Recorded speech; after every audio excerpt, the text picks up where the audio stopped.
Baharudin Yusuf Habibie atau lebih dikenal sebagai B.J. Habibie adalah mantan presiden ketiga Indonesia.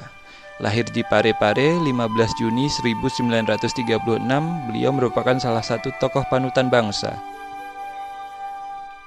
Pak Habibie ini seorang pribadi yang karya-karyanya nyata.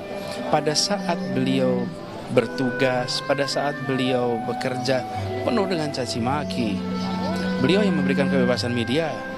Bapak demokrasi, Bapak ilmu pengetahuan dan teknologi, Bapak iman dan takwa, tokoh yang membawa angin segar, pembangunan Indonesia.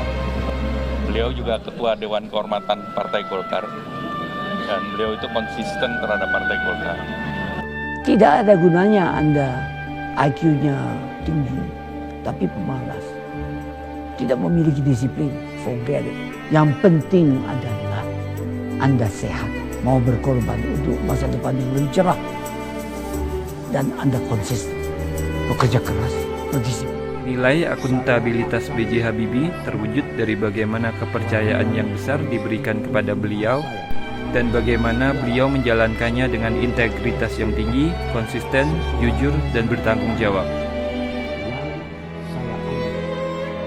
B.J. Habibie dikenal sebagai sosok yang romantis dan cerdas dalam berpikir dan bertindak.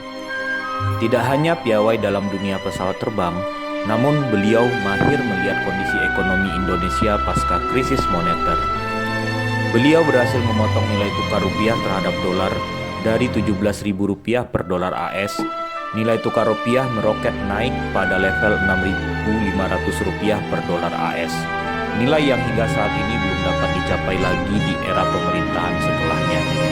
Hal ini menunjukkan B.J. Habibie memiliki karakteristik nilai dasar orientasi mutu dengan memberikan layanan yang dapat memberi perlindungan kepada publik ketika terjadi perubahan, serta inovatif dalam pemecahan masalah dan pengambilan keputusan.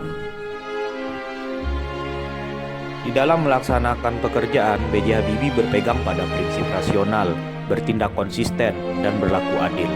5 moto beliau yaitu bekerja keras, bersikap rasional, bersikap jujur dan terbuka, bersikap rendah hati, dan jangan pernah jadi pahlawan. Di dalam motonya terlihat B.J. Habibie mengimplementasikan nilai-nilai anti korupsi dalam kehidupan. Nilai nasionalisme yang ditanamkan oleh Bapak B.J. Habibie adalah Pancasila, dijadikannya sebagai ideologi negara.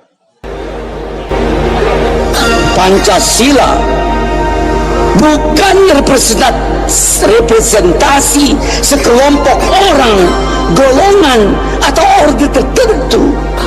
Pancasila adalah dasar negara yang akan menjadi pilar penyangga bangunan arsitektural yang bernama Indonesia.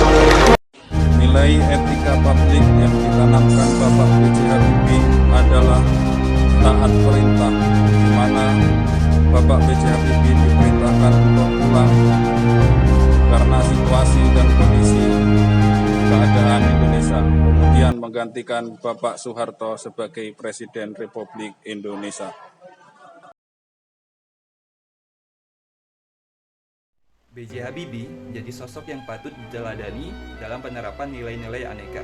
Kita tentu tak ragu betapa besarnya integritas dan nasionalisme beliau dalam membangun negeri. Betapa bagusnya beliau dalam beretika, kemampuan beliau dalam berinovasi, bekerja secara efektif dan efisien, dan profil beliau yang jauh dari stigma negatif korupsi. Dengan memahami perjalanan hidup Bapak B.J. Habibie, mari kita aktualisasikan nilai-nilai aneka, akuntabilitas, nasionalisme, etika publik, komitmen mutu, dan anti korupsi di dalam kehidupan sehari-hari. Bapak B.J. Habibie adalah seorang tokoh besar bangsa yang dengan kejujurannya, kedisiplinannya, kemauannya untuk bekerja keras, dan inovasi yang diberikannya bagi bangsa Indonesia ini telah menginspirasi kita sebagai generasi muda untuk menjadi pribadi yang berintegritas dan menjadi generasi muda yang anti korupsi. Pak Habibie hari ini dikenang sebagai tokoh segala macam aspek. Tapi dalam jangka panjang, saya akan melihat lebih banyak lagi sisi Pak Habibie yang hari ini belum kelihatan.